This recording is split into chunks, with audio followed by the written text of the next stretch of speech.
तोरी तो धारावाहिक आपण मैंने देखिए लकी कहे निज लोकों ठारू धोखा खाई खाई मो पेट पुरी जाइए से खाइबा खाइबा किसी भी दरकार नहीं।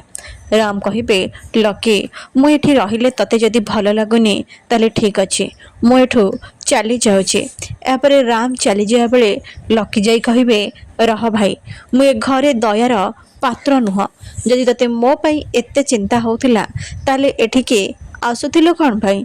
छी भाई मु तो विश्वास भी करि पारुनी तू शेषे मो स्त्री सहित यही समय कामिनी आसे लकी को एक शक्त चापुड़ा मारे आउ कहे तू सतरे तो संस्कार भूली सारीचु। अरे काली परठू तू की प्रकार कथा कही चलीचु निजर मर्यादा भितरे रह लके नहले मोठो खराब आउ केही भी हेबेनी।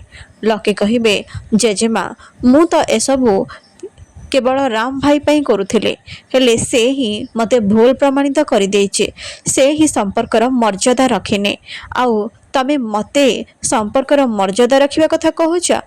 तमे एसबू खाइबा कहा पाई बनैथिला तम प्रिय नाते सहरर नंबर 1 लॉयर राम भाई पाई ना ताहले मु ए घरर किए तमे भूली जाउछ मु होचे ए घरर प्रकृत उत्तराधिकारी हेले तमे गोटे अनाथ पाई एही समय रतन आसी लकी को एक शक्त चापुड़ा मारे आउ कहे खबरदार जदि आउ गोटे भी शब्द कहीचु तो यापर लकी और निशा सेठारु चली जिबे।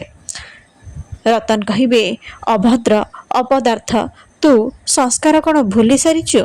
कामिनी कहे एसब मो घरे कौन हो जाऊे एबटे चिकी बालीनगर गाँव में पहुँचे आउ निशांकर फोटो देखाई तांको परिचय जानिबाको चेष्टा करिवे किंतु सेठी निशा आसी पहुँची जिबे।